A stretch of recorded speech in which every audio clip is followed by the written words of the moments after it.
What's going on, guys? Welcome to Dat Wrasslin podcast. This is episode 77. It's your boy Soulamazin here with the one and only Benjamin Rivers. What's up, Ben? What's up? What's up? Nothing much.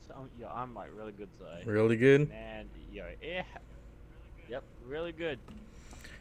Yeah, it's been like just like an episode, like just like crazy ride, like so far. Of course, we've of course, of course, Raw. We've had SummerSlam recently, Raw, SmackDown. Let's just quickly. Okay. So do you want to start off with SummerSlam first of all, because of course we actually did have SummerSlam. So Yeah, the first definitely. match for SummerSlam. First match for SummerSlam was for the Cruiserweight Championship when we had Oni Lorcan facing off against Drew Gulak and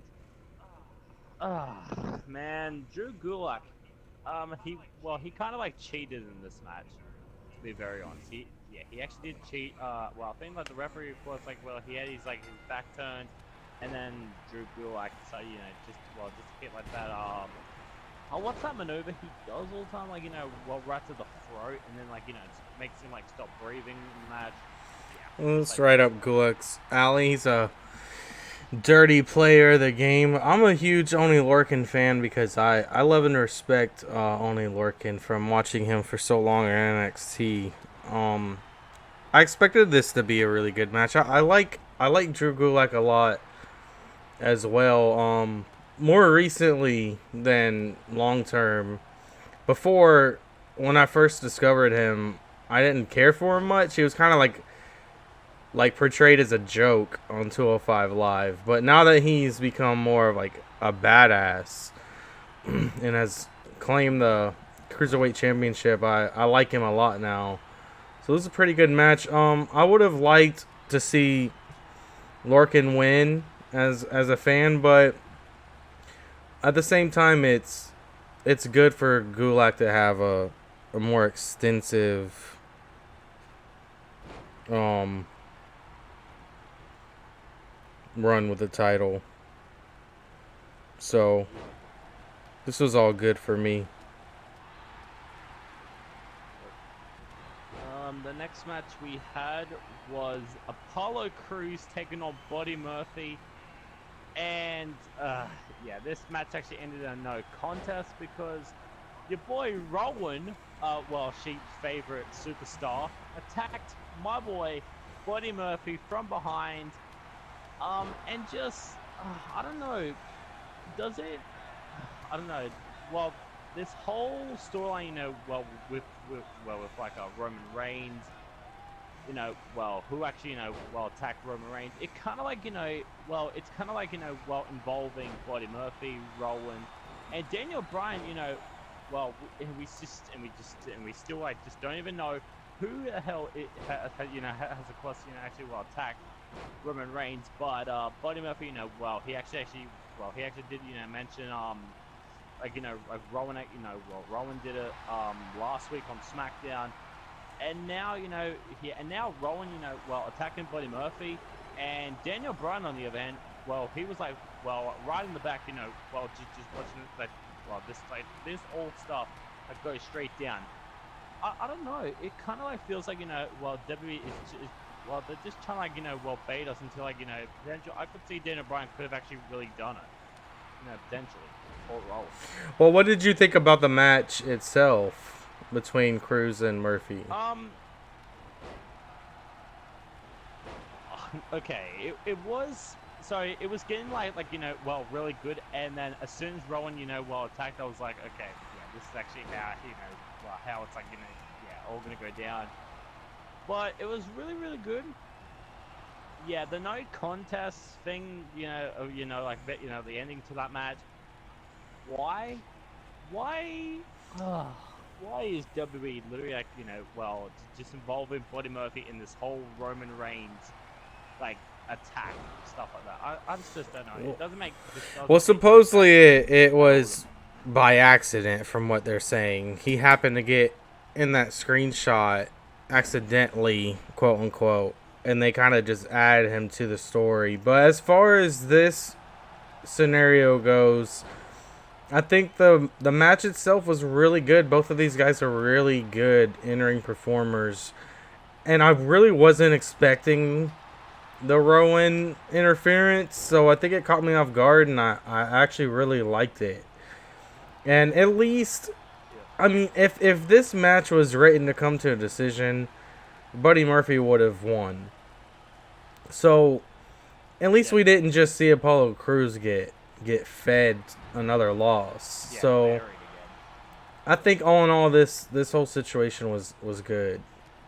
I think it was a good start to SummerSlam, in my opinion. Yeah, really. Next match. Yeah, and I actually really want to get like your thoughts on this. Yeah, and this was and this was like I think this was like out of that last second. The Iconics, taking on Alexa Bliss and Nick Cross for the women's tag team championships. I don't know. This match is, well, it kind of like, this match just made me like just go straight to sleep. I'm sorry. This match instantly made me go straight to sleep. I agree. It was not very good. I think the best thing about this entire match was Alexa Bliss's attire. Buzz Lightyear outfit was amazing. As far as the wrestling goes, we could have did without. And I'm not too high on the Alexa Bliss Nikki Cross team to begin with. The only positivity I can take from this is that at least Nikki Cross can say she's a WWE champion. That's about it. What's up? Yeah, of course. Yeah, we got Dole. Of course, like we're replacing Street for a bit. Just for today. Ladies and gentlemen, we've been joined by Broken Dole. Yeah, we will. He's here. Weird. Yep. Dole, what's your thoughts on what the whole Nikki Cross, Alexa Bliss versus Iconics match? I need to get your thoughts on it. My thoughts on Nikki Cross and Alexa Bliss versus Iconics. Okay. I would have to say, in my opinion, it was the worst idea for WWE to ever do, is to give it to some two people that, to me, would look uninteresting for a duo. And I guess it was a sensible way because, like, the Iconics hasn't really defended the titles for, like, 4 to 5 months.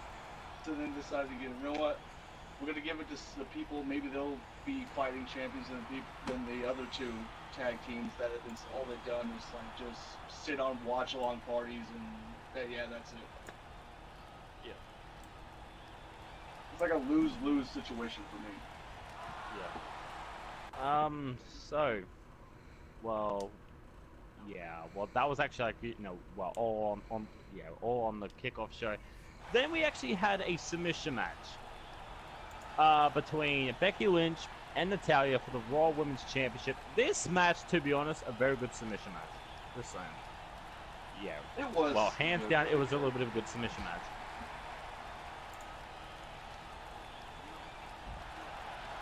Okay, we on Becky Lynch versus Natalya. We're on that match.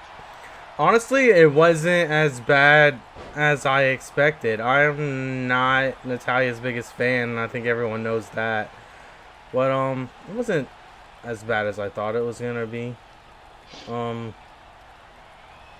mean, that's about all I've really got to say about that. I didn't watch it fully, so I wouldn't even know much about it. All I know is that Becky retained the belt, so that's that. Yeah, it wasn't too bad. I don't really have a lot to say about it.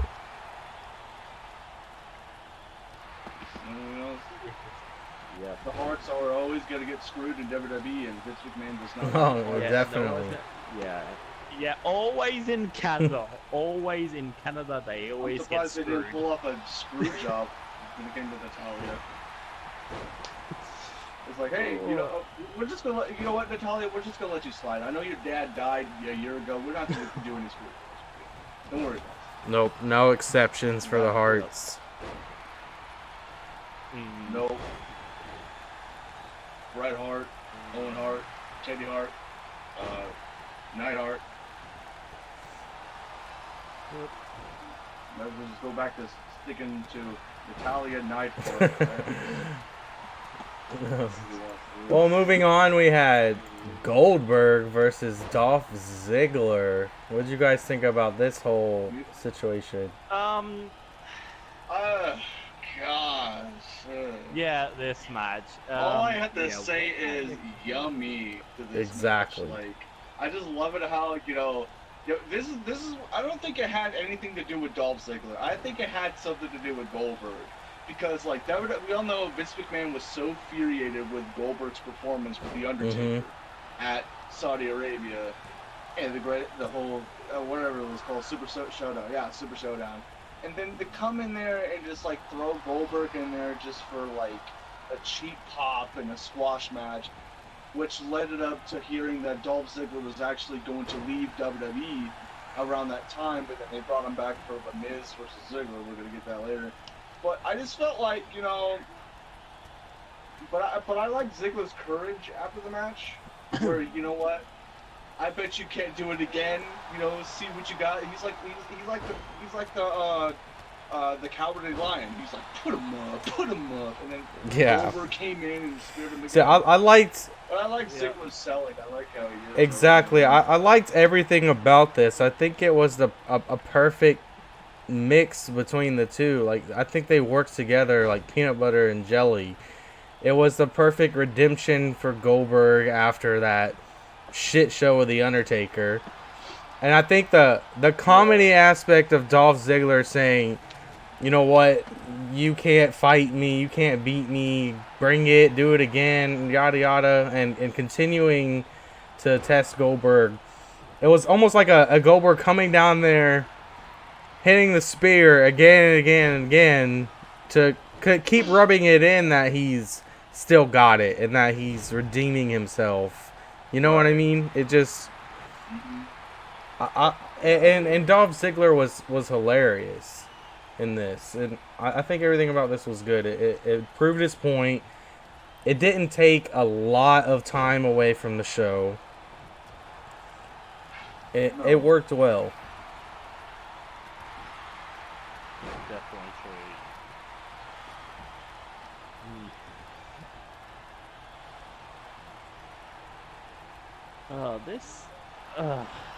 It's just that, while Dolph Ziggler, this man, okay, I'm sorry. Why is Dolph Ziggler, just like, why is he working with like all these, part-timers like Goldberg, Shawn Michaels?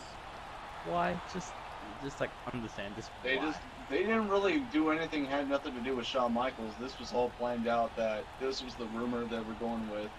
Is that WWE was planning on having Goldberg come in to fight Dolph Ziggler at SummerSlam as like a form of punishment, but Goldberg seemed to redeem himself afterwards, and went some type of way with Ziggler. Even though we got the same old 1997 WCW Nitro type of booking when Goldberg squashes his opponent. Yeah. To be honest, Ziggler wasn't really that much squashed, to be honest. I mean, and that's how the way Goldberg was booked. That's how, if anything, they put it up against Ziggler. If anything, Dolph Ziggler sold those spears so damn well that it made Goldberg look that much better. If anything, Ziggler pretty much. He pretty much put Goldberg over, in my opinion. Well, and all right, I guess we can move on from that. Up next, we have the United States Championship match: Ricochet versus AJ Styles. Before you guys go, all I have to say about this match is, honestly, it wasn't a bad match, but it was pretty underwhelming for me. I don't know if you guys would agree, but I think maybe my... It was just a rematch. Not only was it a rematch, but I think that my expectations were way too high. Like my expectations were through the roof. Yeah. Okay, so yeah, so can we actually just talk about Ricochet's attire for about 2 seconds? Nightwing. It's just a reference to Nightwing from the Okay. Batman from the DC Yep. universe. I think it's pretty cool. I mean, Very I think true. What I wonder. I think somebody made a picture on there and made him looking like he was doing like the gold dust stance, and I just called him Rico Dust. That's good. Kind of ridiculous, but I felt like that Ricochet wasn't really going to win that matchup. The match was all about AJ Styles and the club. See, they're trying to build back the club, what they were trying to do in 2016, but then the whole draft came about and they couldn't do nothing with it, so they just stopped everything. So then now they finally have this opportunity to bring back the club and see if they could make a better club than it's something like WWE always says.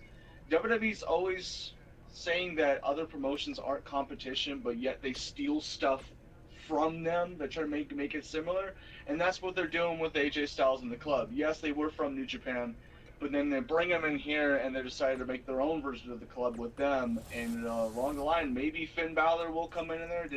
Maybe not. But this was maybe we could see a better version of the club long before what happened 3 years ago.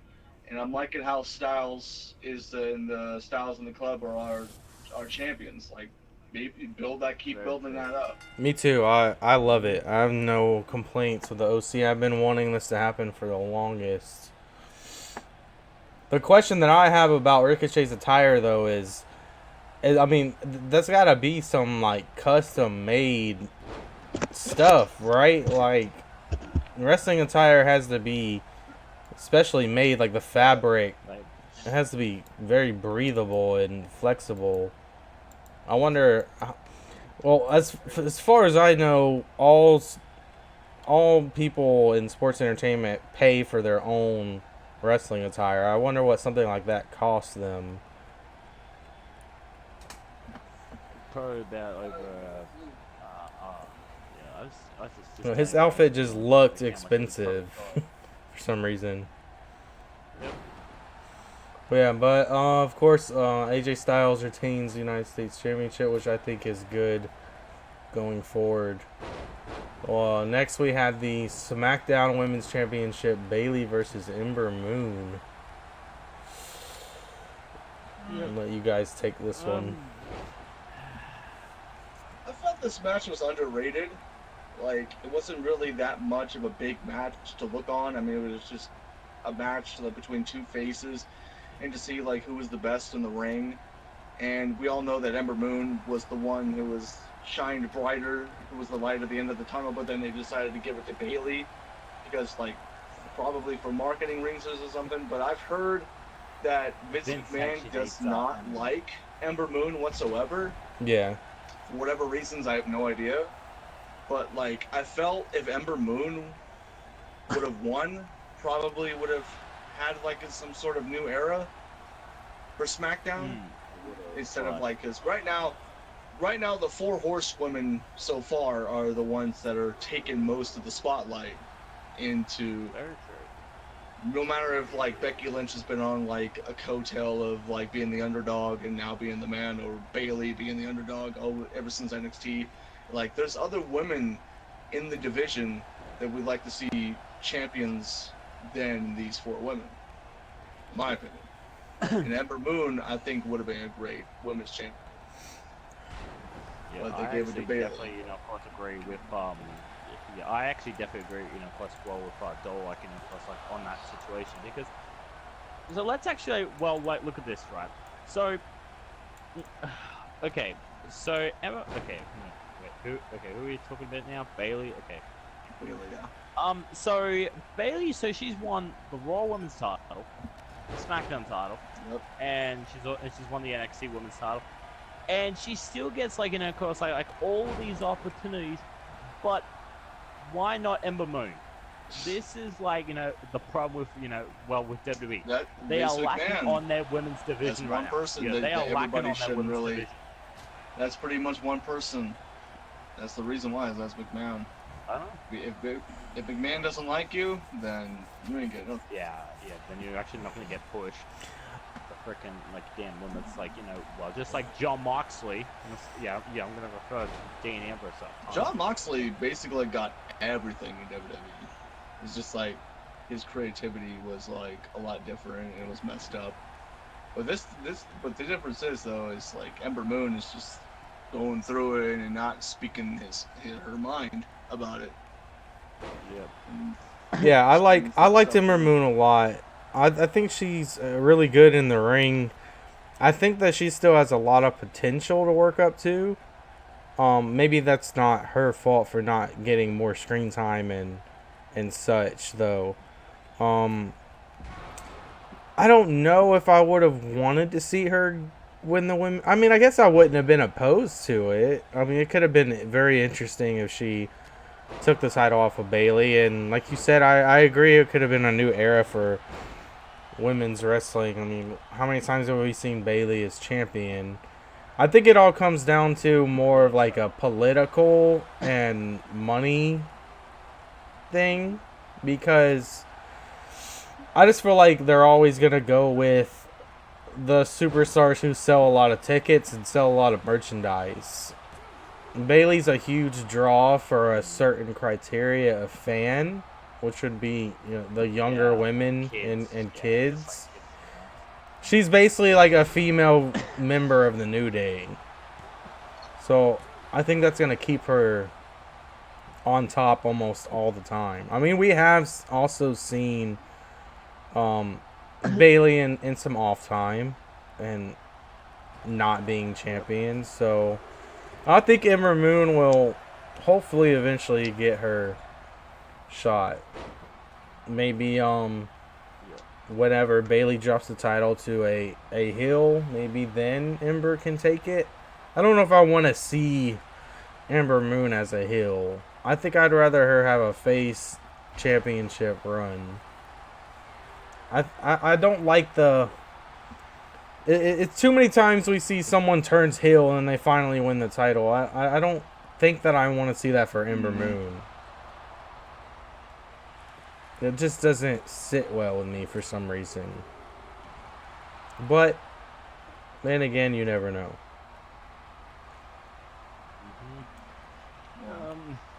What's our next match? Next match is Kevin Owens versus Shane McMahon. Really, really good match. Yeah, and this is actually, well, how you actually build Kevin Owens, to be like, that top guy who always, he always like dethrones authority every single freaking like moment. This match, to be honest, was freaking good. Elias, being the special enforcer, I kind of like, get the point of it, but why did Elias have to get fucking involved? Yeah, and you want to say, because he's it's a special guest enforcer. I mean, he's supposed to get involved. This is just classic McMahon. This is just a classic father like son. This is, you relate this back to like Stone Cold and Vince. Just like the late 90s with Austin and exactly. McMahon. Yep. It's just a play at that. Shane McMahon doing everything in his power to screw Kevin Owens over. I think this was great. This was honestly one of the better in-ring matches on the whole entire card. So props to Shane McMahon for that. Shane McMahon's current character may be getting old and be pretty annoying. The whole stealing screen time. Yeah, the whole best in the world. Yeah, it's pretty frustrating, but at the same time, it's good heel work. And Shane McMahon brings it when it comes to pay-per-view matches. So there's always a silver lining, you know what I mean? Wait, did we actually talk about what else actually happened on the kickoff show? Now I realize it. What actually happened on the kickoff show with Edge and Elias? Oh, we didn't. Well, because Edge. Yeah, that happened. That was pretty unexpected. That was pretty. That might be one of my actual favorite moments from this entire pay-per-view. So I can't believe that we forgot to go over that. Yep. Yeah. Of course, it's Toronto, and he's from Toronto, So what better way is to bring in the hometown hero and come in and for a cheap pop and just spear Elias? I mean, that was kind of unexpected too, because like this guy is suffering through neck injuries since 2002. Yeah, I mean, This it's man, almost like that injury, what he did to Brodus Clay, is the reason why he's retired now. And hearing now that he says that he's good for one match, and one match alone. Wow. Even though he's got neck problems. Yep. It was almost a real tearjerker to see Edge plant a spear on somebody after all these years. Yeah. And I think that was a pretty great moment. I mean, I'm fearful for him to actually compete in a full match. But that's the last thing I ever expected, was to see Edge plant a spear on somebody. In his current condition is like not so great. I have the same kind of fear when it comes to Daniel Bryan wrestling, whether it be on a pay-per-view or a show, because like you never know that he's wrestling a match like his last, because like one little slip up, whether it's concussion or whatever, and that's the fearful of that one. He's had multiple concussions, and one day he could slip and end up back in the retirement home again. Yeah, very. And that could also be maybe why they're working the tag team thing with him, and he's not really competing that often. He's not being pushed hard like he used to with those long, grueling matches. At least not now. I mean, he just got off the world title position. Yeah, that's true too. So it makes sense for it. Maybe I'm just full of shit. I don't know. Yeah. What else on that? There's some like the pre-shows. Y'all talked about the pre-shows, yeah, right? Yeah, we just forgot about that part. We are now to Trish Stratus versus Charlotte Flair, which is another surprising gem. And I remember in the last podcast I had said that this could have potential to surprise us, and it did. This was match of the night. For me, I could agree with that. I didn't have a previous opinion on match of the night, but I could go for that.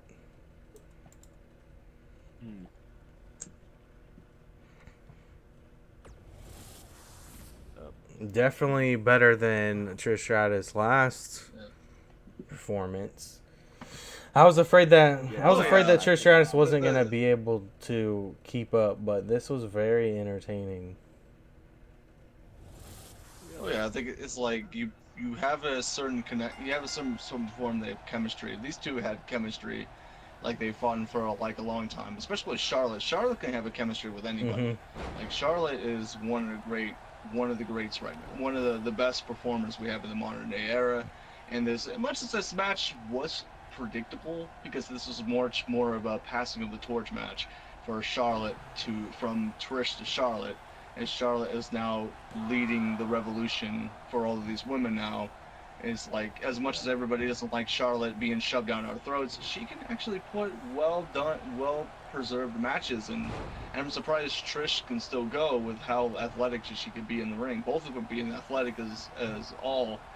And it's like, it was a good, nice touch for her to like pass the torch over to Charlotte, so that now Charlotte could be the next Trish Stratus and all that. But I'm hearing now that Trish Stratus is not really done with wrestling. She wants to do one more match, and she wants to go against Alexa Bliss. And that's going to piss off a lot of Sasha Banks fans, because everybody wanted to see Sasha Banks versus Trish Stratus. We don't want to see that for a long time.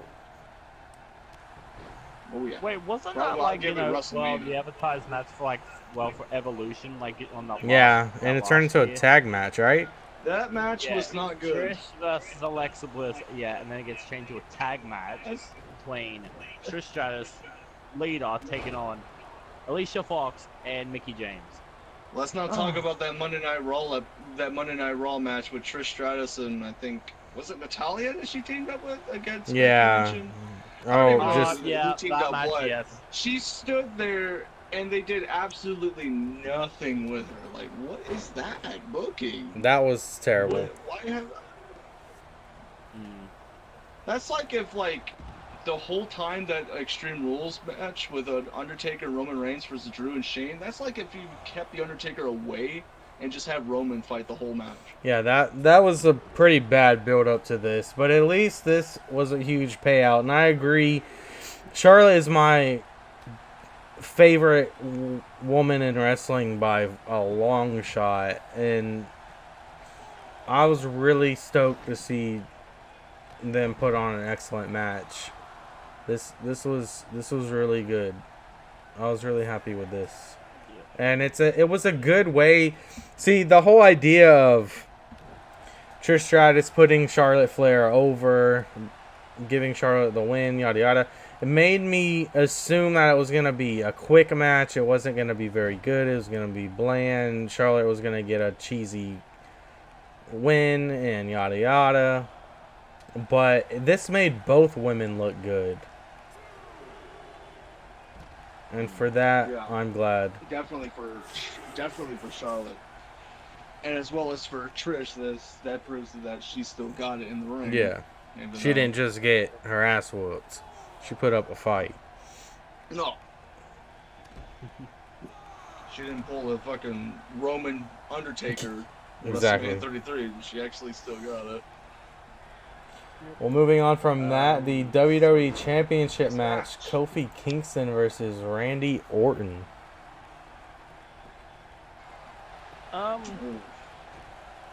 Okay. So the match was like, well, it was good. The ending kind of like fucked it all up. The ending I did not like, well, the double count out. WWE, no. To be Do honest, not I didn't think that have match a was, fucking double count out. No count out. I didn't think that match was any good. Like I was just too zoned off with the match and how it was. I mean, yeah, like to me, like my prediction was like I don't even care if like who won it. I was like I'm okay with Randy Orton become WWE champion, but at the same time we need that long reign black WWE champion. But like looking back at this match for SummerSlam last week, like this match in total was like wasn't that really great. It was average for me.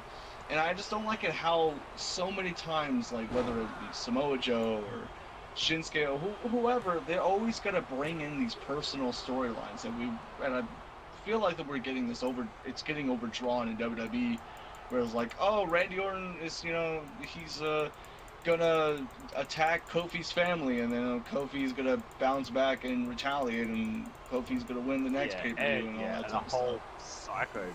I agree. This match was probably the most underwhelming match on the card for me.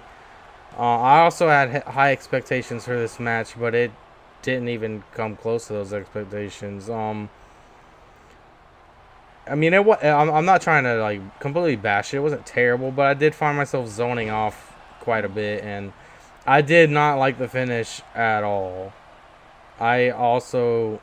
Yeah, the double count. I agree with the whole. The family thing is getting old. I mean, all he did was like look at them. Like, I don't. It's just. I mean, it would have been much more better if he took a kid and just spanked it, and then Kofi was just spanked it. Randy just spanked the kid, or just gave a kid an RKO. I would have been like, holy crap. Imagine. No, he just looked at the kids, just like, damn, like Randy Orton, like punting Cena's father in the head was more excitable than that. Yep. I mean, if anything, he could have like picked up one of his kids and like held him up in the air and looked at him. And the kids the kids just start crying. Oh yeah. And they could have done something a little better than him just glancing up at them, and then Kofi freaks out. Like they're at ringside, you want them to act like they're not right in front of him. Like he was on the ground and he went to get up, and he glances up, and they're like right in his face. Like what do you expect?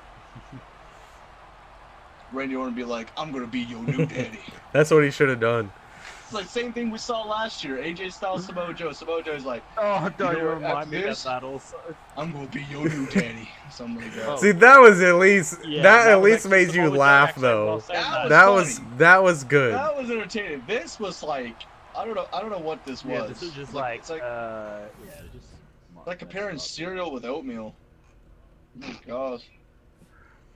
Okay. And this Oh, was well, that is- oatmeal. This was oatmeal because it's chunky. This ending was chunky. Ew. Chunky. Yeah. Chunky ending. Yes. Well, you guys know what was next.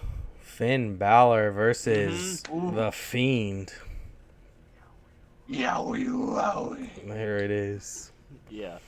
How So much like often do you guys watch the watch-alongs?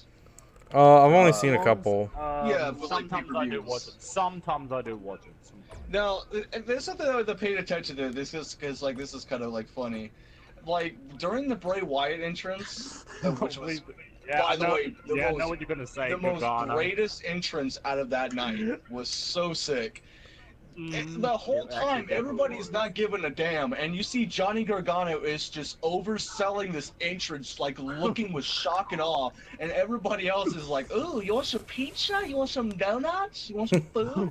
Johnny Gargano gotta give him props too, but like, and also I gotta talk about before we get in this match, like I gotta talk about more about this watch along. There was some other moments like as well, like Matt Hardy going from regular Matt Hardy to V1 Matt Hardy to woke and broken Matt Hardy and having a conversation with Nikki Cross saying that she's being manipulated by Alexa Bliss and saying that Shane McMahon has been deleted. And also, by the way, hopefully everybody has seen this. Matt Riddle tells a story about the time that he met Goldberg, and it's so funny. It's like he's like Goldberg. He goes up to Goldberg. He's like, "I'm not your." Goldberg's like, "I'm not your bro," and like, bro. Like basically the converse. That's how the story is. It's like, bro, Goldberg, bro. I thought you had said ride along at first. watch-alongs were actually I've funny. actually never watched the watch along. I didn't even know it existed until during SummerSlam. This has been going on for like a while, like a few, like probably 5 or 6 months, and then this one majority was actually interesting. It's like there's certain parts of it was actually watchable. Nobody had ever mentioned it to me before until SummerSlam. Yeah. Yeah. So we got Finn Balor versus the Fiend, and if anybody says that the Fiend and Bray Wyatt are the same person, then you're out of your damn mind. This is a whole different story. They're two different. And I could say this too. If anybody has never seen the movie Split, this is what this character reminds me of. I've seen it. James McAvoy plays a character where basically he plays like a bunch of split personalities. One of them is a nice character called Hedwig. All of his, but his final form, 23rd form, is the Beast, and the Beast is what the Fiend is supposed to be like. He's unstoppable. He's powerful. Nobody can stop him. And Finn Balor got a taste of that. Everybody was GG. sad that he wasn't formed as the demon. But True. But yeah, the way that they actually booked Bray Wyatt was the best like booking decision ever. so what did y'all This is thought was exactly the entrance what though? the Bray Wyatt. What did y'all Okay, thought of the entrance? fucking scary and fucking cool. This I'm was gonna say so this, by the way. tasty. I think This the was entrance was so excellent. It was spot on. Yo, I have to like what really applaud made it WWE creepy? right for that entrance. I have to just applaud WWE for that. I gotta That give was props fucking to amazing. Bray Wyatt for doing everything that has to do with this whole gimmick with the Fiend, Yep. the entrance. We didn't get unsainted by Slipknot, even though it could have never fit in any way. But what made this entrance creepy is the Bray Wyatt lantern head. It's just the way that he was swinging it, and it looks so creepy because it's like his eyes are sewed, his mouth is all the way open, so it's like a damn jack-o'-lantern. It's like so creepy the way he looks. And by the way, YouTube, they uploaded this, and it was a 3-minute full entrance. But then the day after that, they shortened it to a minute because YouTube basically removed the guy, said they didn't go by the rules of the guidelines, so they had to cut it because they were showing a decapitated head.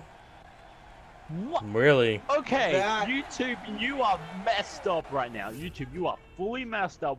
Why would you cut one of the greatest fucking entrances in WWE history right WWE's now? what Like the YouTube is fucking worried Fiend. about that. Yet there's like horror movies. There's like legit Yeah. people online on YouTube uploading people's of getting their heads decapitated, blood spilt, guts all over the place of certain horror movies, and you're worried about that? Right. Come on. Yeah. YouTube, what is going on? There's legit, and also legit. There used to be like there we always beheadings on YouTube. If you type in beheadings, there's real beheadings on there. Well, not anymore. But we're not talking about that. Well, as we move on here, Bray Wyatt versus Finn Balor now, or the Fiend. This match was actually very enjoyable to watch, just for Bray Wyatt's part. And I'm glad that he wasn't like the whole time squashing Finn Balor. Finn Balor got some offense on this, and the way the process is that Bray Wyatt, you can hear him much of the time. You could he's going insane, and it's always like his gimmick is like he's basically putting his hands on his head and determines like who is he going to go for? Is it the hurt hand or the heel hand? And what I like about this gimmick is like he's not just silent and quiet like in the Bray Wyatt Kurt Angle video where he's got the mandible claw on him, and I'm glad that he's his finisher. He's yelling and he's growling and he's biting him, and it's like, oh my gosh, and that's all Bray Wyatt doing, and that's some creepy stuff to see out of this guy. And he's like, before he goes to snap his neck, he's like yelling out, hurt, hurt, hurt. It, like he's gonna like sadistically, he's got a mental. Yeah, he is. He's like Leatherface. He is full blown developed this character. Yes. He is killing it. And I've heard because like back in the day when Bray Wyatt was like everybody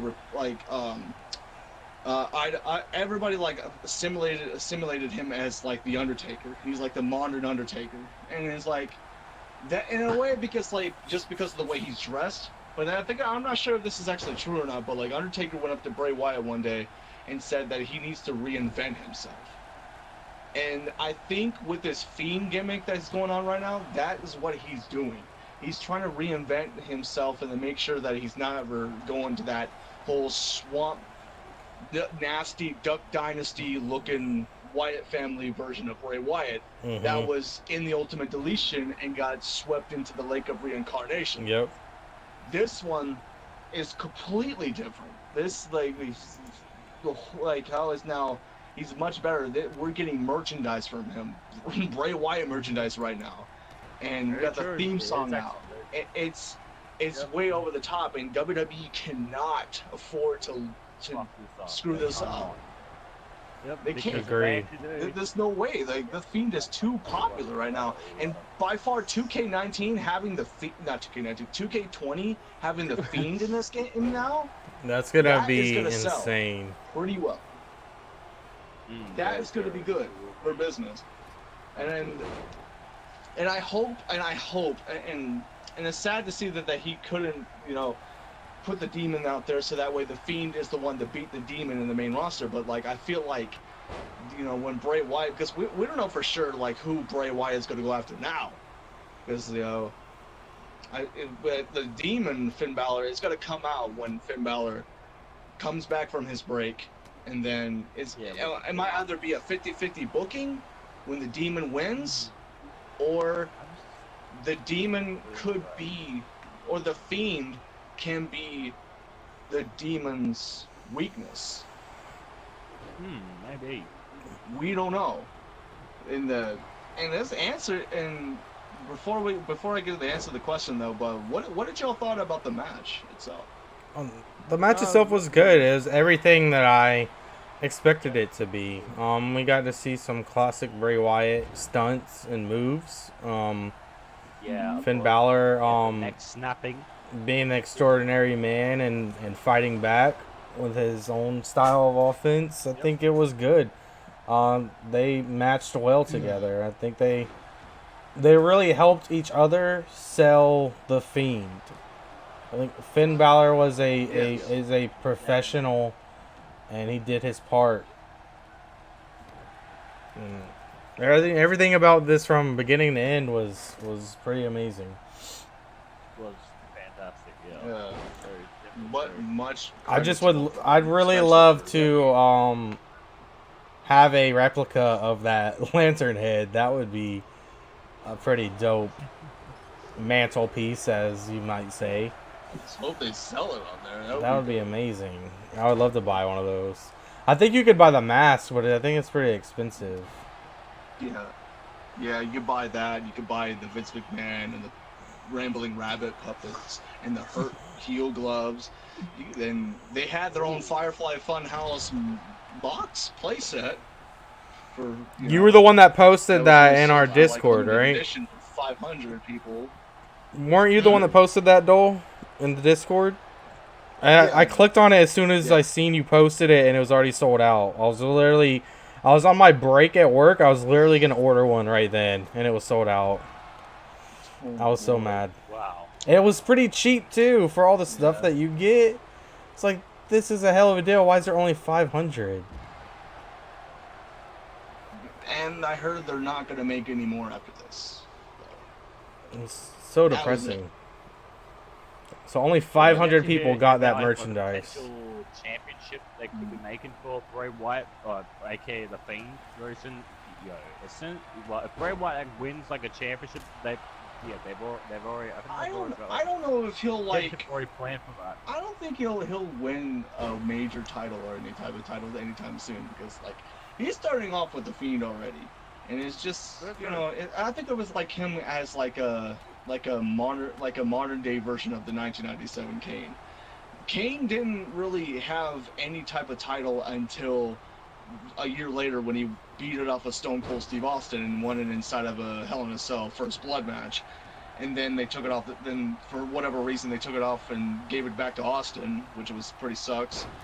And I feel like the character is like what Corey Graves said, is like he's like a modern day version of the Undertaker. He's very creepy. He's well determined, and he will do anything to his opponents.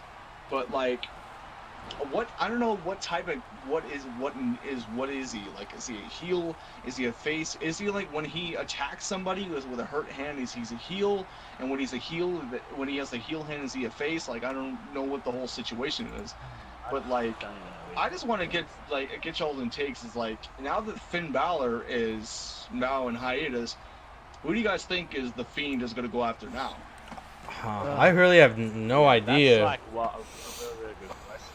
To be honest, that's like a really. I think that's pretty much just up in smoke right now. I mean. Yep. I feel like the Fiend is going to go after somebody that he hasn't apologized to or forgiven. Because, like, if you paid attention to his Twitter, he's forgiven, like, a lot of people. He recently forgave to Bubba Ray, and forgave certain people, but, like, maybe he'll go after somebody new. Maybe he'll go after somebody that he hasn't forgiven. That could be maybe, like, Braun Strowman. Kind of like, who knows? There's kind of one person that that might be kind of like thinking now, but he's just debuting on SmackDown, like already already a win over Cesaro, and that's the person who wants like someone to knock at his door. Aleister Black? Yes, I don't know why, but it just feels like a potential Aleister Black versus the Fiend. Aleister Black, it's like, let me take you back to like what Sheep said. Aleister Black and the Fiend being in a one-on-one match, it just like, it's a lose-lose situation, because like you don't want the Fiend to lose and you don't want Aleister Black to lose. So exactly, give the Fiend somebody that you want to go for the Fiend instead of going for the person. Well, I wouldn't have wanted to see Balor lose either, but I think because we knew he was going on a hiatus, it made perfect sense. And it's different, though, too. Aleister Black is still new. He's only been in one short rivalry and came out on top. We don't want him to just fall flat this soon. So I don't necessarily want it to be Aleister Black. But, If you guys are ready, we can move on to the main event of SummerSlam.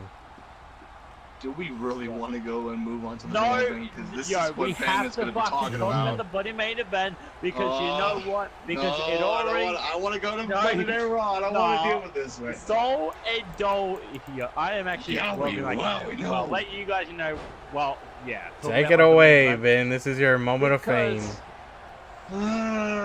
So the main You're event. lucky that Sheep is not here. Yeah, this is your chance, buddy. Seth Rollins. By the way, Seth Rollins versus Brock Lesnar for the Universal Championship, and let's actually just say, finally, Seth Rollins. Well, he actually beats Brock Lesnar clean. All right, he beats Brock Lesnar clean. One of the most worst decisions that WWE has made again. But here's like, anyone know something? By the way, this is how funny it is, right? Think of the whole build-up to SummerSlam, the beatdowns. Yeah, the build-up was much more exciting than the fucking match because Brock Lesnar was actually acting like his old self. He was putting a beat down, burn it down, more like beat him down. And then he did that to Seth Rollins, and that was much enjoyable.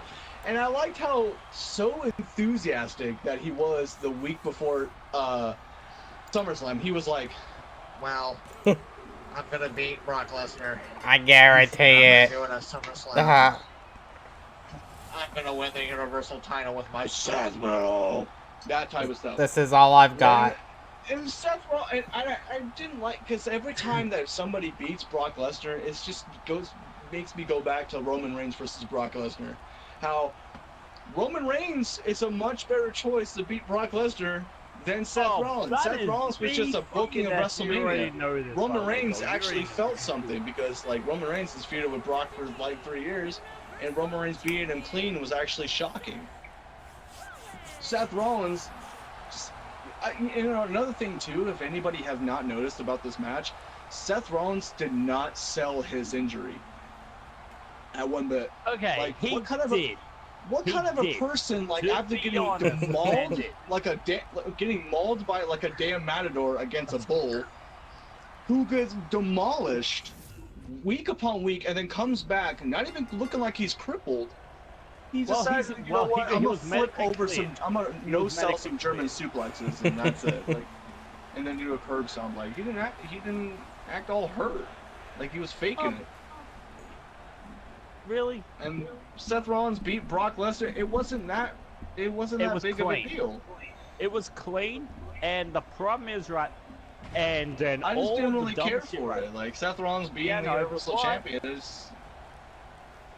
I know that's infuriating to Soul's perspective. Soul is pretty ticked off about that. But from my end, I just didn't care. Give Brock Lesnar. I'm gonna tell you this.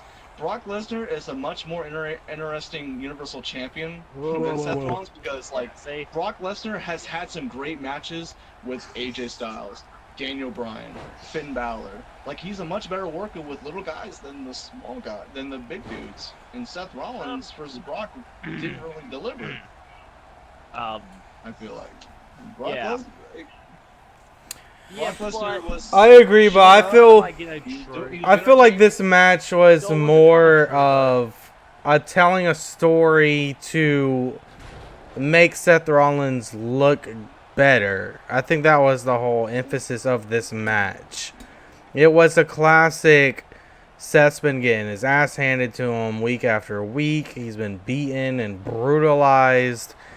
And somehow, some way in this match, he finds it deep down to fight back and to fight through the injury and overcome all obstacles and pick up the victory. And now he's the hero. It's just like every other Brock Lesnar match. We've seen the same things with Brock Lesnar. Somebody's going to feel vulnerable, and then they're going to pick themselves up. We've seen this 100 times with Brock Lesnar. And we've seen this for ever since he came back. It's Brock Lesnar's this unstoppable machine. So I could say Dean Ambrose, he went through a hell of a fight when he got demolished into the backstage, and then he came in through a hospital. a truck, an ambulance, and proceeded to get up back on his feet and challenge the man to a street fight. And this one, Seth Rollins getting beat up like we've all seen this 100 times with Brock Lesnar. It's nothing new. But I'm glad that Brock Lesnar was able to make this somewhat entertaining, and Seth Rollins is, he's just been watered down. Not watered down, but like Seth Rollins has just been, lackluster. He's bland nowadays. Yeah, just like Brock Lesnar. Yeah, well, his whole title reign. Yeah, the reigning defending bit. Well, he just All right. not even actually show up, by the way. All right. I don't understand. Here's another thing about I don't know what Ben's saying. Yeah, tell me another fucking joke about the fucking defending. Here's something that you need to understand about this, Ben. You would be. This is the same thing with the whole streak too. When anybody would be complaining if it was that person who beat the streak other than Brock Lesnar. I'm saying this about Seth Rollins versus Brock Lesnar. You would be on somebody's bandwagon or coattail if it wasn't Seth Rollins beating Brock Lesnar for the Universal title. It could have been Roman Reigns. It could have been Drew McIntyre. It could have been AJ Styles. It could have been Daniel Bryan. It could have been anybody at WrestleMania. But guess what? They gave it to Seth Rollins because he won the Rumble. He didn't really do anything. But here's the big problem with worthy of being the Rocky Balboa of wrestling, right? At Extreme Rules, right? So Brock Lesnar, he cashed in, won the title. Then a month later, Brock Lesnar loses the championship. Yeah, to Seth Rollins, because Vince McMahon does not want to have him as the longest reigning champion again, just like he did.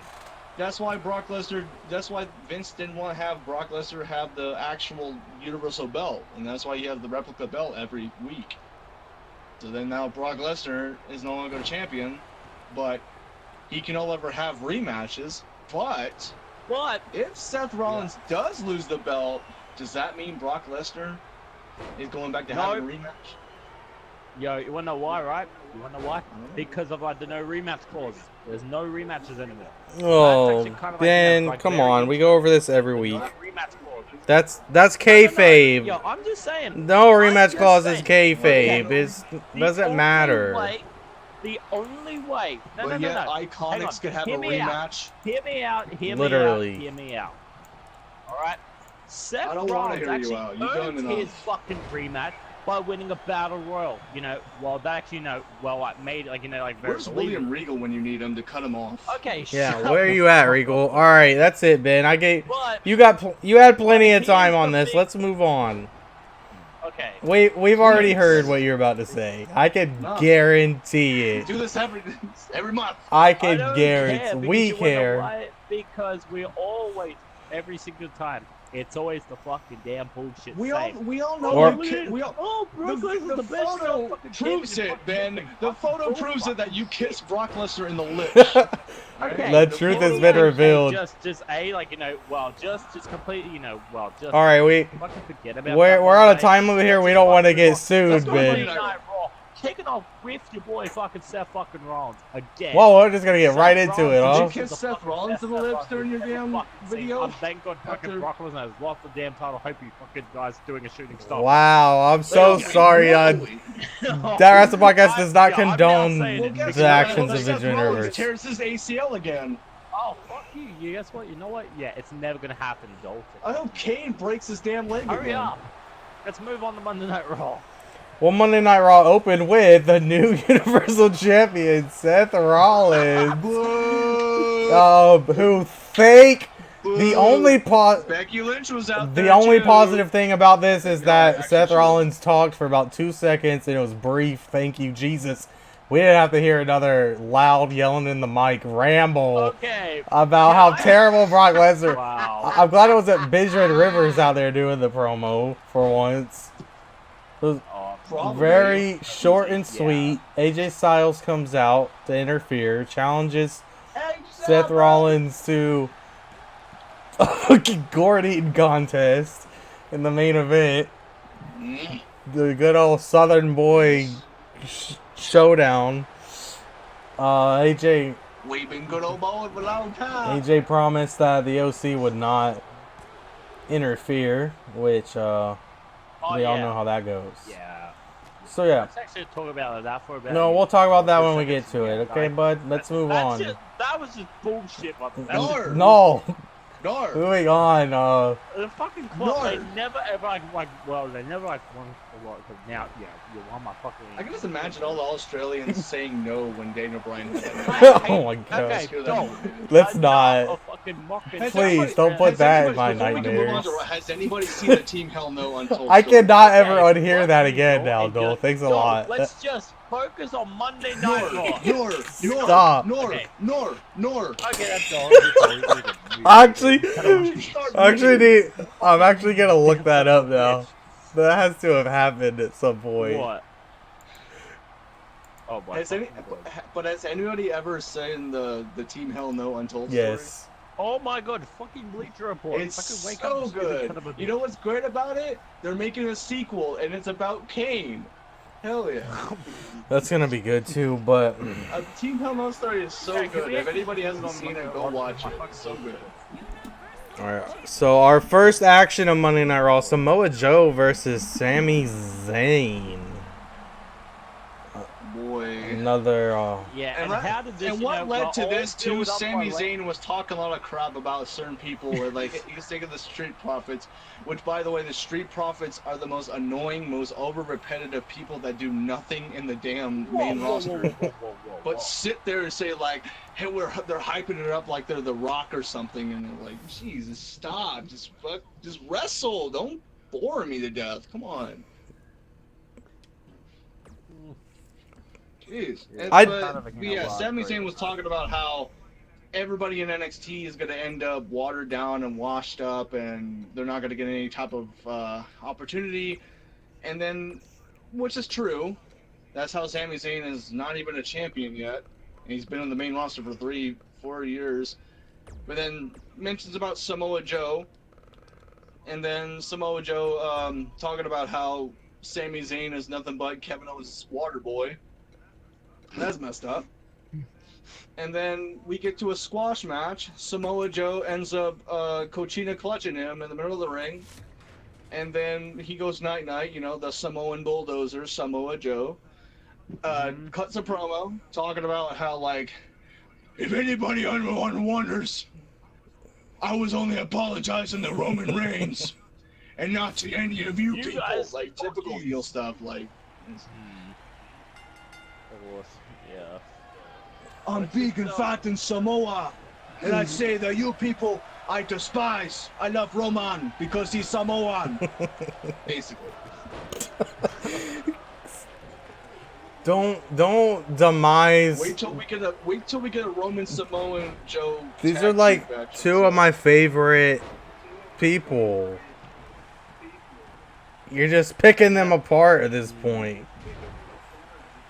And another thing too, we've seen their matches in Ring of Honor. El Generico versus Samoa Joe. They've had longer matches than this. Why ruin this for us? Like, I don't know. just because Sami Zayn says himself, and then we Because- get Ryback wannabe Samoa Joe coming in and bullying him and shit. And... Sami Zayn must be related to the Hart family in some way.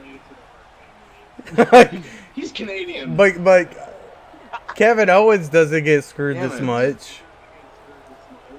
No, you actually got a title. Kevin Owens is like Kevin Owens and Chris Jericho are like the two Canadians that broke that Friendship was barrier. amazing. And they were at my hometown, and I'm glad that I didn't get to go because I would have cried in the middle of live because the Festival of Friendship was so heartbreaking to watch. And then Goldberg squashes Kevin Owens, and that's it. But then, yeah, Sami Zayn gets squashed, Samoa Joe does his heel stuff, and that's pretty much sums it about that segment. Yep, so next we had The Miz versus Dolph Ziggler. Yeah. Yeah. Nothing to really say about this. We've seen this 100 times. Ziggler did the whole storyline just like Goldberg, saying like, you can't beat me in the ring, you can't outperform me. Come on, see what you gotta take anymore. See, I bet you can't do it Yeah. again. He said Maurice was And a then he better goes out wrestler there than and The brings Miz. up That's Maurice's it. name, by the way. Yeah, and then he brings up Maurice's name. Of course, like, of course. It's just so typical. And then, I guess that's the last time we're gonna hear the Dolph Ziggler, and he's gonna go back to comedy night. He's gonna go back to comedy stand-ups, talking about like how his career went down the toilet. That happened. I actually need to look up some Dolph Ziggler stand-up. I've never seen it before. I've never seen it either.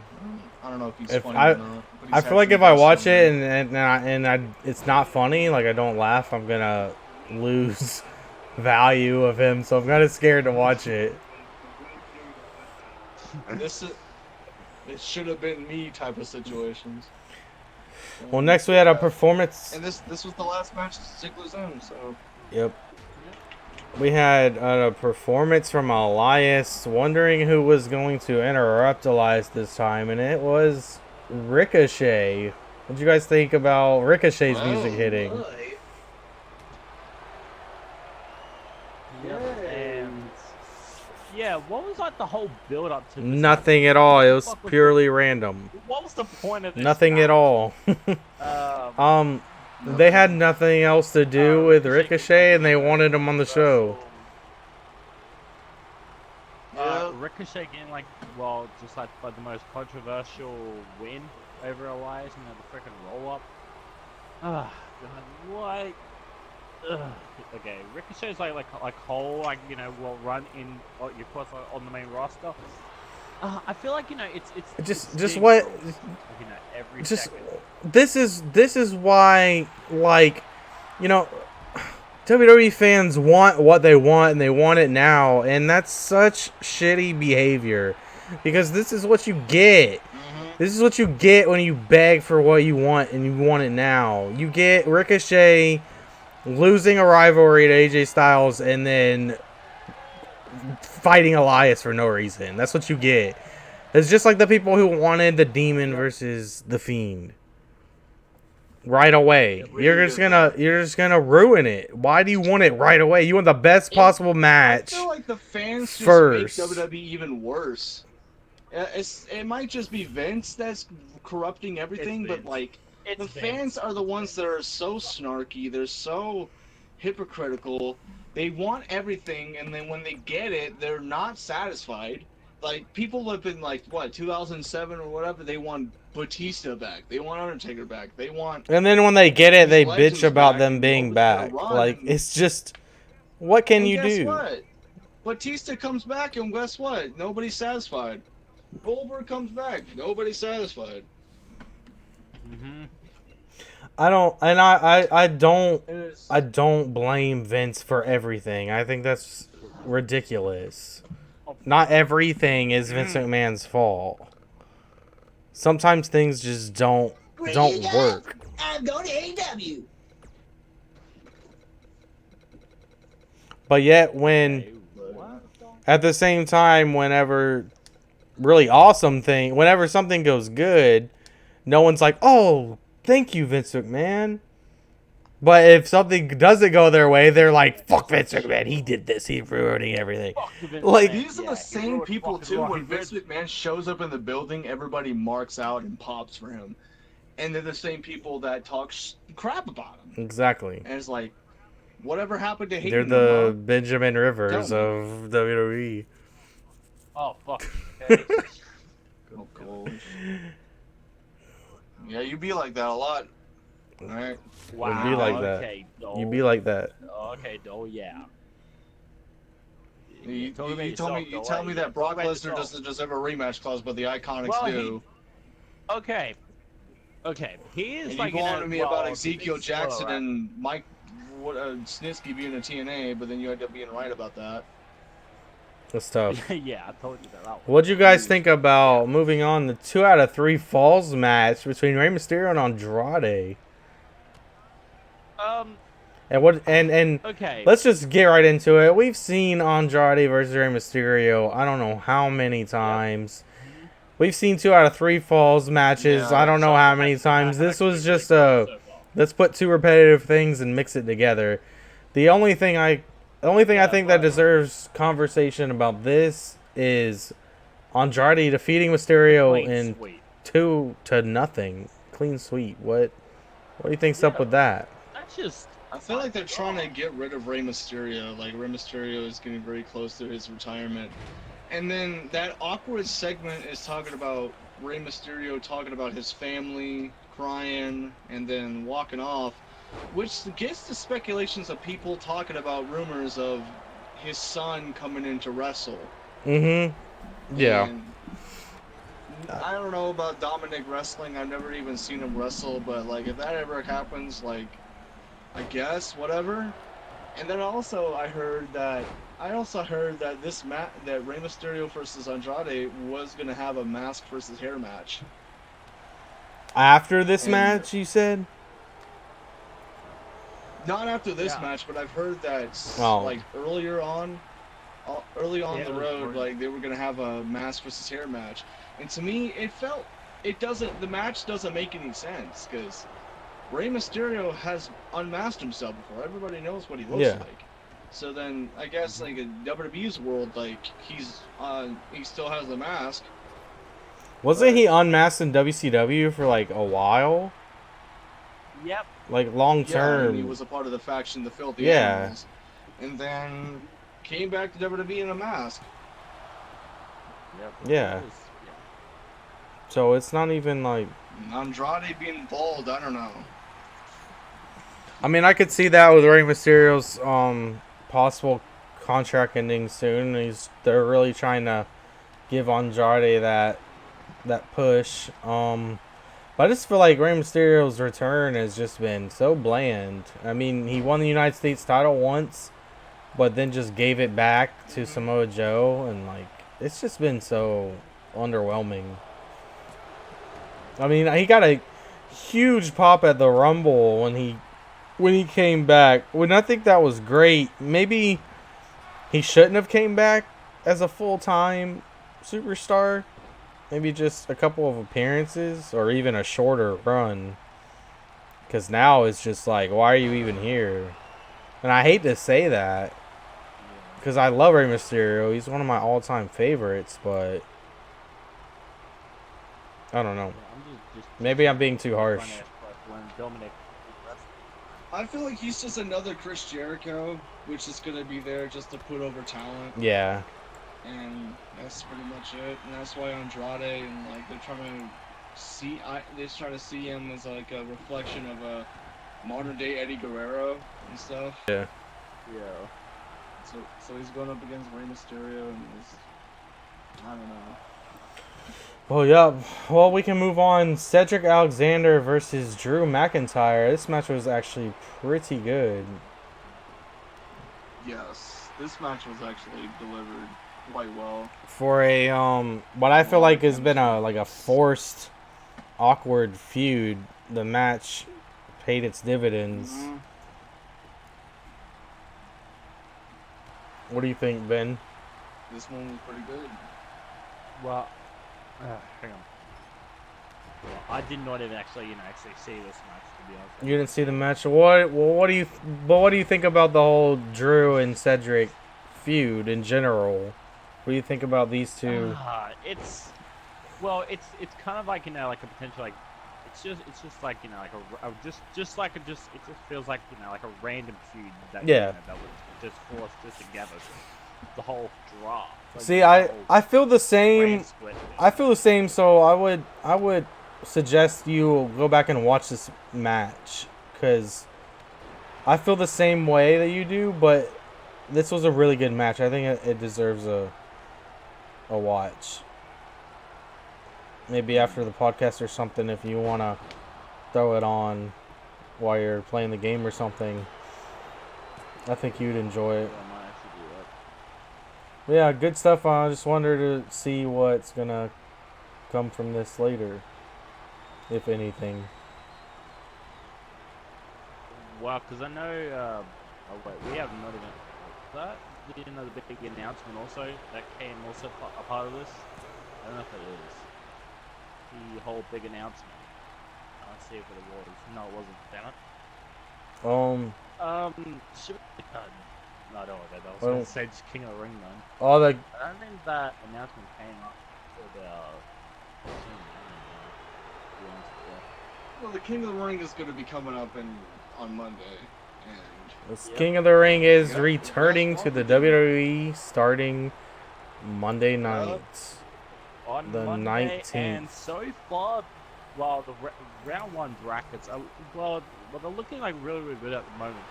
I think for one match we got McIntyre versus Joe. I'm not sure. there are like tournament brackets. Like they revealed the tournament brackets of who's fighting who. So. Mhm. Oh god, yep.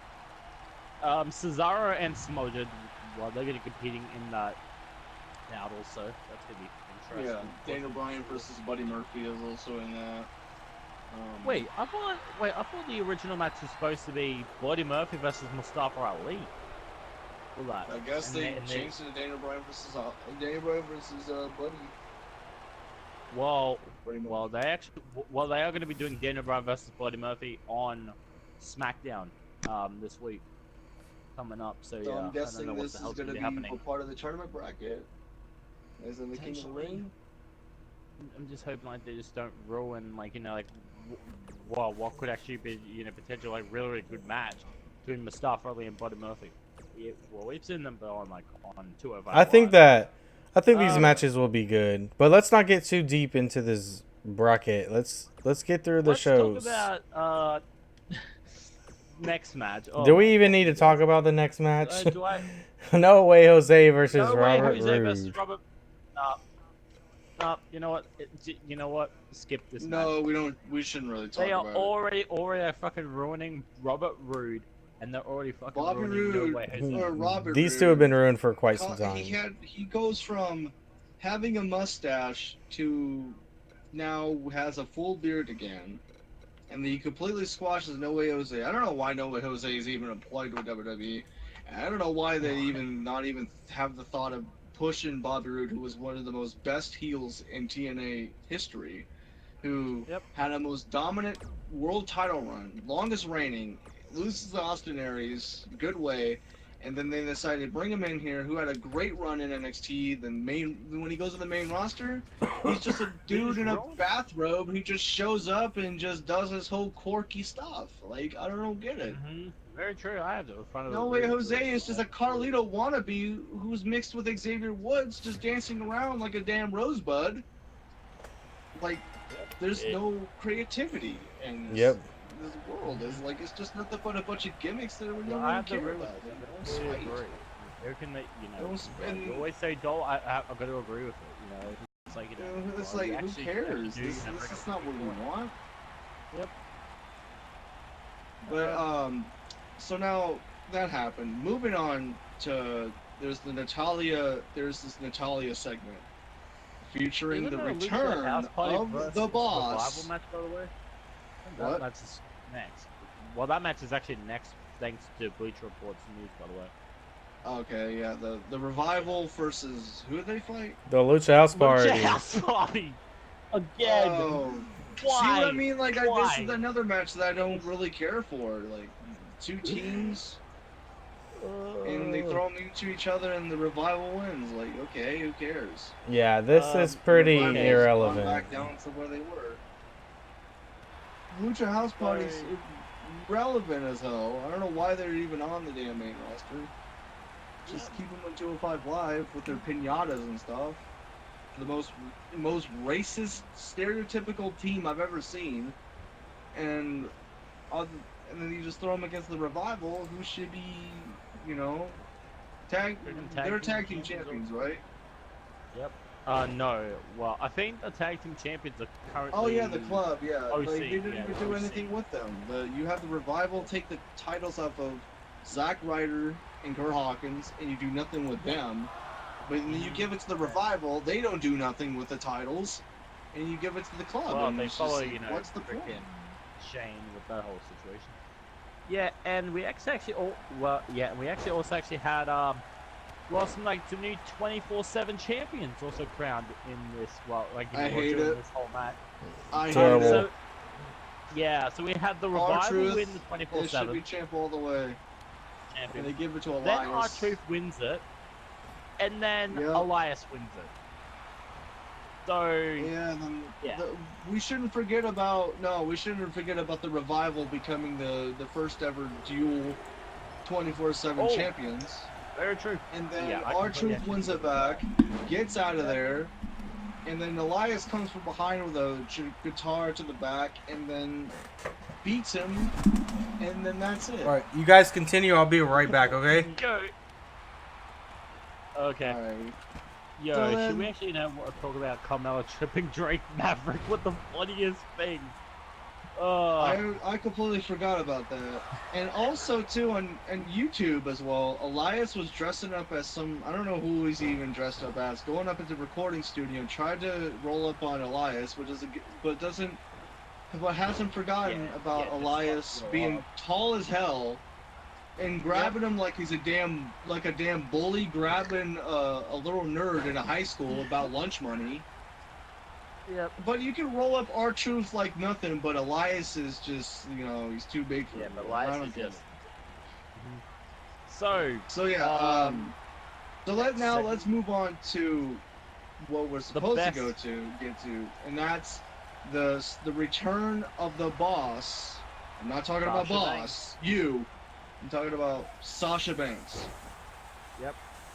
Who just returns after being gone for months, ever since WrestleMania, who's been trying to get fired from WWE, replying to people like Tessa Blanchard and whoever, and then Sasha Banks comes back with the new hair. I thought she was going to stick with the black hair, but then she comes down, she hugs the Becky Lynch fans, she goes over the and honestly, here's another thing too that's kind of messed up about this.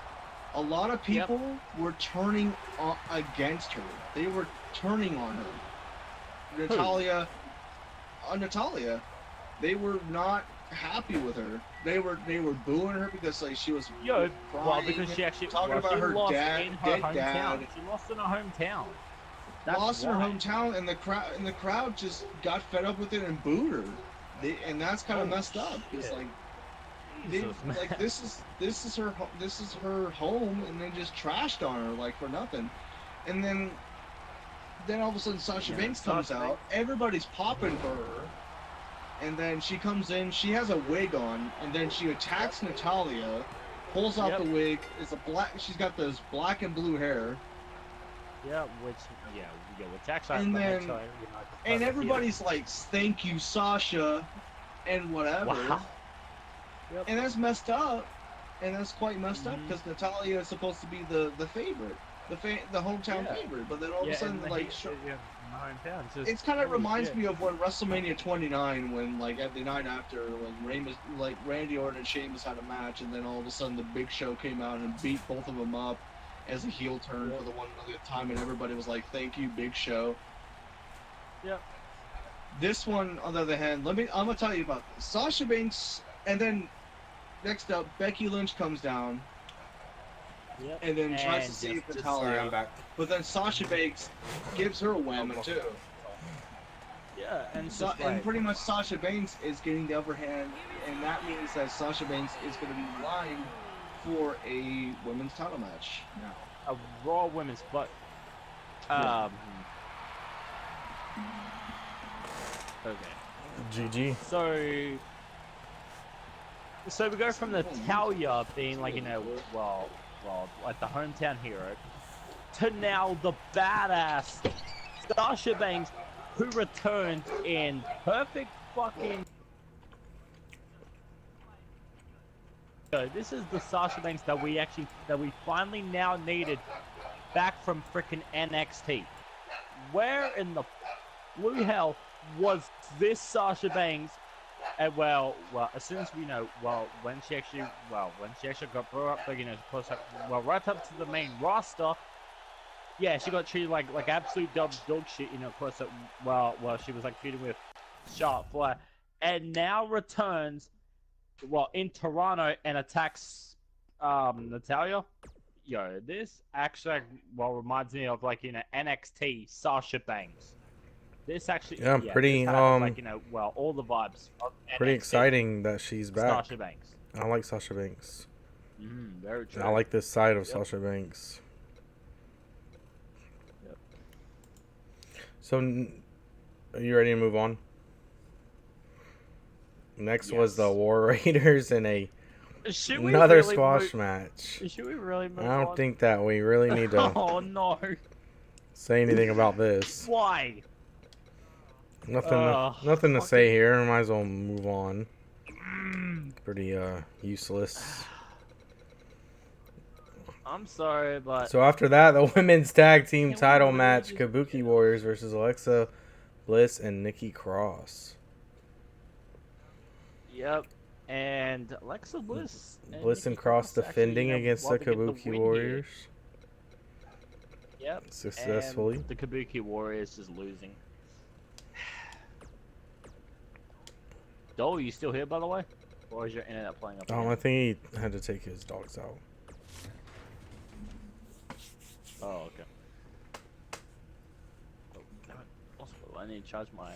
So successful Troll. title defense. I don't really have much to say about that. The match wasn't too bad. It was definitely better than the match at SummerSlam, if that's saying anything.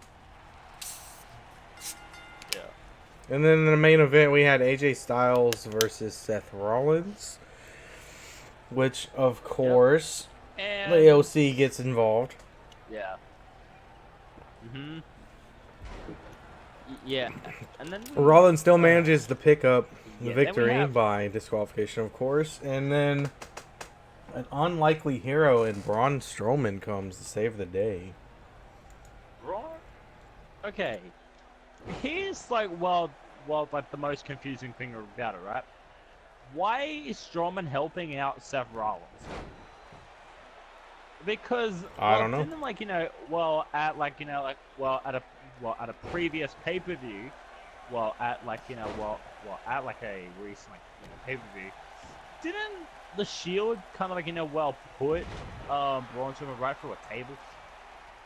Yeah, The but night after they're trying to when push He was about to catch Braun as a baby face now, so Braun Strowman. Oh god. Yep, and I think that they're trying to actually now push Seth Rollins as a heel, which we actually we kind of now need potential Seth Rollins heel. We need a heel turn from Seth. I agree. It's been it's overdue now, and it needs to happen. But I think Dole has got his thing muted, by the way. I can't hear Dole.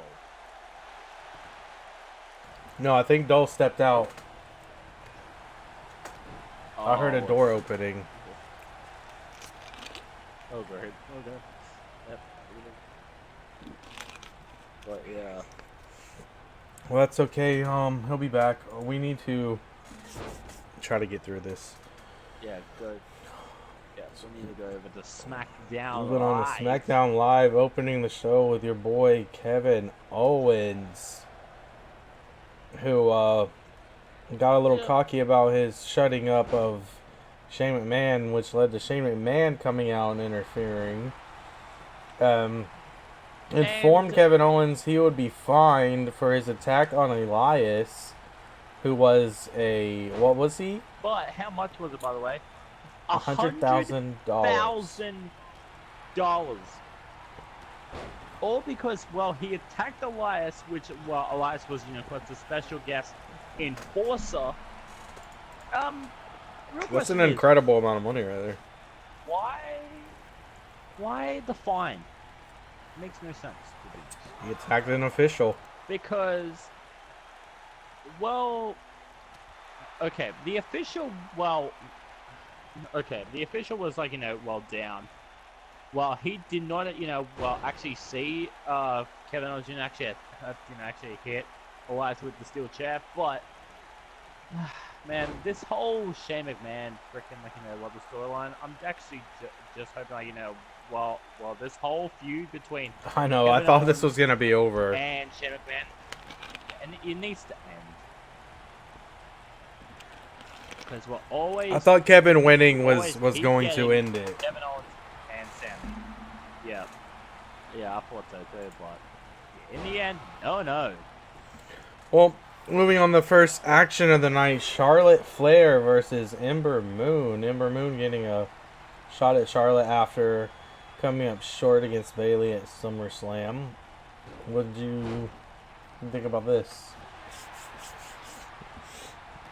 It led to Charlotte Flair defeating Ember Moon by submission. Yep. Ember Submission. Moon tapped out. Yeah, of course, what we're using the figure 8 leg Mhm. block.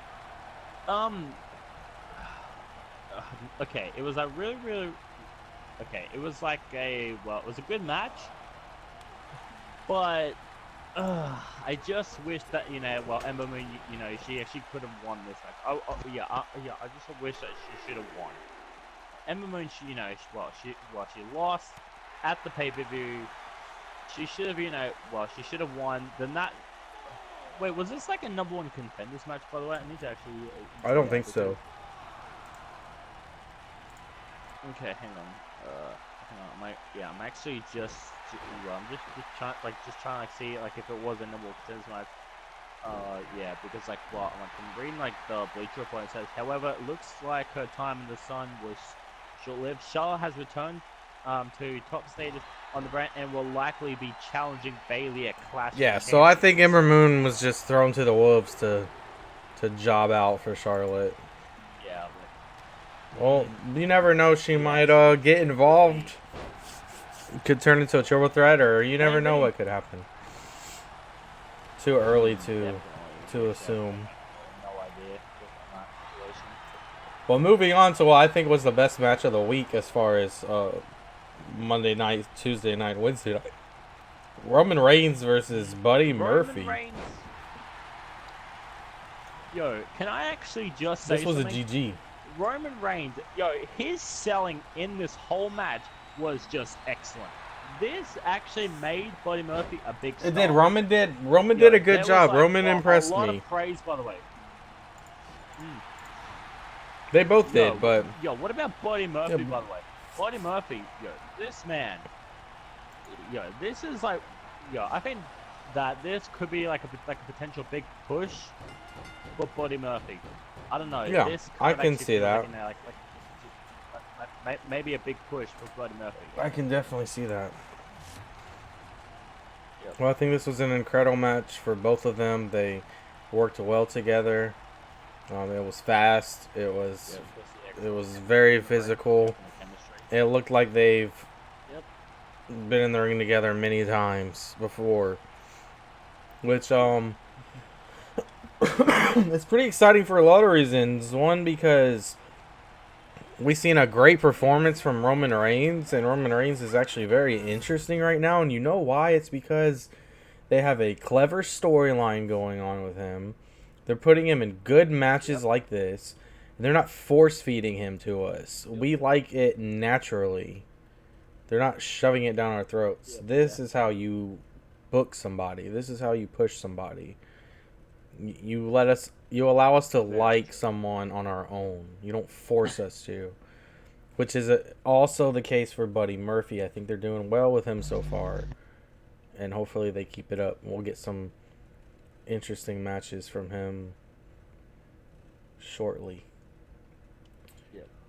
I hope we actually definitely do. Yeah, I'm actually just hoping, they just. So here's the biggest fear of of course of me, with WWE actually, them booking their talent. I'm just hoping they don't ruin Buddy Murphy, with this maybe massive push. Mm-hmm. With Buddy Murphy, I'm just now fearing right for the worst. Of course, maybe of this big push that they're trying to give Buddy Murphy, but I don't know how that's all gonna go. But up next, Kevin Owens versus Samoa Joe. But before this match, so backstage, Samoa Joe, he of course arrived, prepared to. Shane kind of, okay, so can you actually discuss this was whole, pretty Kevin Owens, Sami Zayn? This was Okay, why pretty. not just call Samoa Joe Sami Zayn? This was pretty blah. I mean, it's the same. This is more of Shane screwing Kevin Owens. Elias was the special enforcer once again. Um, Oh god. he came in, did a super quick 3 count for Samoa Joe to get the win, and that was about it. I mean, just a quick screw job against Kevin Owens. Really, all this was. Not much else to say about this.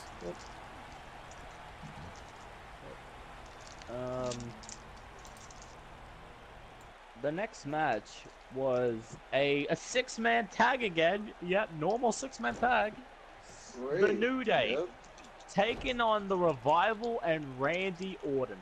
So, does this mean that well, some of like the Raw teams are now just okay? Tag teams like on Raw right now are kind of like well, it's kind of like like maybe some of like the Raw tag teams are great, well they're like they're not like liking like their situation at the moment, and they kind of like want to now jump ship from Raw to SmackDown. This match, to be honest, your guys' thoughts on this? Any thoughts on this match? Dole, got anything? I don't really have no idea. I mean, it was alright. I don't really have nothing. I don't know how I feel about the Randy Orton and Revival Nothing to say about that. team up. Yeah. Just Kofi.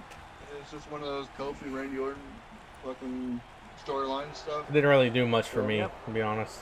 And yeah, and the potential freaking rematch across champions between Randy and Kofi Kingston. Yep, already very predictable on this. Of course, where they're actually going to go with this whole rivalry now. Yeah, probably a potential clash of champions. We're going to see Kofi versus Randy. Yeah, but very well, I did not even see this tag match, but I think actually I will be watching it very soon. To see how good it actually was. So yeah. Anything else to kind of talk about? Let's talk about what happened on SmackDown with the whole Daniel Bryan, Roman Reigns, Buddy Murphy, who attacked who. The segment with Daniel Bryan going up to Buddy Murphy's face was quite funny, telling him to admit that you lied. He's like, hey, why don't you tell everybody that you lied? Admit that you lied, going up in his face and stuff. And Buddy Murphy just getting tossed around, bullied around by Eric Rowan was part of now as we get maybe a little getting into closer, maybe Daniel Bryan probably did it. That's why he's acting, maybe there's some sort of culprit. Maybe he'll be revealed that it could be him or maybe somebody else. And that's why it would lead to what Roman Reigns coming in and Daniel Bryan telling him hey, I know who the culprit is, and I'm revealing next week. And I think that it could be Daniel Bryan. Yeah, because Daniel Bryan's going to be facing Buddy Murphy on SmackDown this So it week. could be Daniel. I think that it could be Luke Harper. Ooh, Maybe, I never thought of that. Honestly. Well, honestly, Feck mentioned it at the beginning of the podcast tonight. I hadn't thought of it myself either. He mentioned it. So now I've been thinking about it the whole podcast in the back of my mind. That makes perfect sense. It'd be a big way to bring Luke Harper back in. And it's also a way that Daniel Bryan did have something to do with it, but didn't actually do it himself. So it could make sense. Mm-hmm. Luke Harper's been on the road lately. Oh. I don't know. It could be something I just feel like if it turns around to be Daniel Bryan, oh, it was me all along, it's gonna be like boring. You know what I mean? It needs to be a surprise.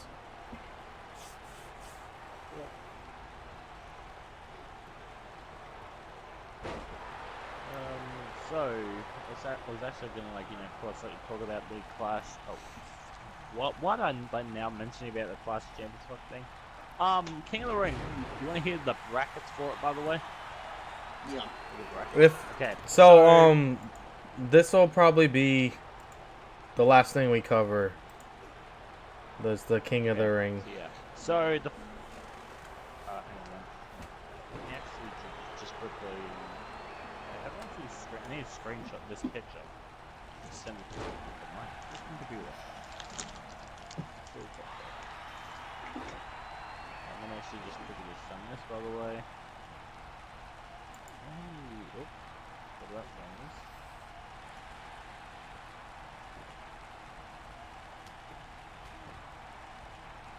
Oh, no, not that one. Alright. I said the wrong one, by the way. You need me to pull it up, Ben? I think you need to. Because I can't actually get the actual. Oh, I think I'm cringing right now, waiting for I can you. get the picture up. Hang on, I'm just waiting. Just trying to get the picture up. Yeah. That's like the brackets for it, by the way. That's on the Raw and the SmackDown bit for it. Okay. Yeah. Alright. Cesaro, Samoa Joe. Ricochet, Drew McIntyre. Cedric Alexander, Sami Zayn. Yep. Miz versus Baron Corbin. Kevin Owens versus Elias. Ali versus Buddy Murphy. Buddy Murphy. Chad Don't know Gable about versus that Shawn match. Benjamin. And Apollo Crews versus Andre. Okay. So the first one's, of course, of course, for SmackDown, of course, the first round of that. Kevin Owens versus Elias. Why do I actually just see, while Shane McMahon, while screwing Kevin Owens out of this whole tournament? I actually just, we now see, I don't think so, Shane McMahon kind of screwing him out of this tournament. Alright, here, I got it. The first round starts on apparently Monday, August 19th, which is tomorrow. GG. We discussed that. Mm-hmm. So tomorrow on Monday Night Raw, we're gonna get Cesaro versus Samoa Joe. I see Samoa Joe getting that win. Ricochet versus Drew McIntyre. I'm not so sure about that one. Hopefully McIntyre. If he loses in the first round, that's pretty bad. Yeah, that's gonna be like. Yeah, this is gonna be like, what the fuck? Cedric Alexander versus Sami Zayn. Poor Sammy. God. Sammy's not gonna win. That sucks. No. Yeah. The Miz versus Baron Corbin. Bust down. Baron Corbin's winning, boys. Baron Corbin. I'm just gonna go straight with the Miz. I'm gonna go straight with the Miz on this one. You know why? Because I actually think the Miz. Thank God, at least Baron Corbin's back. Maybe Monday Night Raw will be able to be watched. It'll be entertaining. Yeah, just like Brock Lesnar's whole title reign was unwatchable. Why can you go without saying anything? No, he can't. I'll No, he say it can't. again. So No. the first round for SmackDown, Tuesday, August 20th, Kevin Owens versus Elias. Kevin Owens, obviously. Ali versus... Wait, hang on. Elias is actually 24/7 champion, by the way. I just realized that. Kevin Owens wins. That means Elias loses the championship. They'll probably suspend it or he'll lose it before then. Ali versus Buddy Murphy. I don't know about that one. That's going to be... I'm going for Buddy Murphy on this one. That match actually, that match could be like potential match. That's gonna be a good match, but I honestly don't know who they would give the win to there. I would. Yeah, because Buddy Murphy's taking on Daniel. I'd probably say, I don't know. I can't even. I'm not even gonna pick somebody on that. I'm just gonna enjoy the match. Chad Gable versus Shelton Benjamin. Oh yeah, well, two. Which will former probably be tag introduced members as Shorty have G gone over them. by the time we get to SmackDown. Oh, I just I think realized that's that. gonna be a Shorty G interesting thing. match because we can see what they're gonna do with Shelton Benjamin. How he's gonna act in the ring. I think we gotta do. I don't know. Maybe they'll do something with more of the lines with Chad Gable, more than Shelton Benjamin. Well, you know, like how he's been kind I of think, I'm not lackluster. Sure who said like, it, somebody said something about Chad Gable being like this. I don't know, undercard or something not take seriously. I think this match will actually motivate him to actually be a serious competitor. yeah. And if he wins this off, then earns him a spot in the King of the Ring, probably. Yep. And then the last one, Apollo Crews versus Andrade. I see Andrade getting that. I'm gonna say Andrade to this I one. see I'm gonna say Andrade win Andrade this to one. win.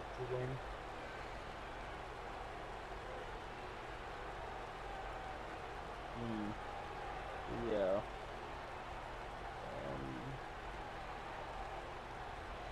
I don't know. This But could be interesting. Who would be the who in your guys' mind think should win the King of the Ring? I think Kevin they're gonna Owens. give it to Kevin Yeah. Owens. To be honest, They should give. I think it should be Drew though. I think they should give it to Drew McIntyre. I do too. I mean, ever since the He's perfect. Ever since the podcast, the other guys have been always saying it's Drew's time, yada yada. And I've been always saying, no, he's not ready. He's not ready. This is the time where I'm saying this is the perfect time for Drew McIntyre. He just looks like the king of the ring. Like, he just looks like he needs a robe and a crown on his head. He looks like a king. I feel like the King of the Ring spot belongs to the Europeans. It's been a trend. What are you fucking talking about the Europeans? What the hell? Because Why? majority of the money of the King of the Ring has been mostly to Europeans. Like we've had so far William Regal, and then it went to Wade Barrett, then it went to Neville, and now going over to Drew McIntyre. So Drew McIntyre winning. Neville was never ever a king. He was never king. Yes, he was. What do you fucking okay? He was the king of the cruiserweights. Yeah. You know, great old the Neville. Well, that was like level. his gimmick because he was cruiserweight. He's the king of the. He's a king to me, damn it! All right. He's the king of the cruiserweights. Well, he did not win like. Well, he didn't win the King of the Ring. Well, that's he's still a king. Still, the point is of Europeans being addressed as a king, is what he's trying to say. Yeah. Not necessarily that they won the King of the Ring. Much better labeled than. Well, like, if you see these other King of the Ring people, like Brock Lesnar was never labeled as a King of the Ring winner, even though he was a King of the Ring winner. That wasn't really as him as a king. He was just, all right, we're gonna have the Rock's WWE title as an opportunity for him to win the King of the Ring to fight. People, King Kurt was underrated. King Booker's was like, at the same time it was, obnoxious, but at the same time it was, goofy. It was entertaining. Yeah, King Booker's was the most gimmicky of them all. all. Bret Hart, I don't know. And then William Regal's was like the best out of all of them. Because this guy acted like he was a true, actual king. Like, he was a general manager. He was the king of the ring. He was a King Regal. And he acted like he was the true boss. And, he was the guy who was that... He was that asshole that cut off the feed of the main event to Triple H versus Randy Orton, and that was so heelish. It's so good. But I think for this is kind of the spot. This is what Kurt Angle was talking about. Like, hell, if you become the King of the Ring winner, then you level up and you develop yourself into the next level, and you become that top guy that you should be. And I think Drew McIntyre, now he's off of the shoulders of Shane McMahon or Dolph Ziggler. Now he could be in his own guy Definitely. and prove that he's the most top heel in the business and can do anything. I agree. This is Drew McIntyre's moment. Yep, definitely his moment. Of course. All right, guys. I think it's a good place to end the podcast for tonight. Just shy of 2 hours, so that's GG. Oh, okay, yep. Well, I'm actually watching like that match of Cedric Alexander and Drew McIntyre, and I'm watching that match. Oh my Nice, God, nice. this All right. is something really crazy in that Good match. stuff, Ben. Thank you, Dole, for joining in with us. A pleasure. All right. Thank you, everybody, for watching. Until next time, peace out.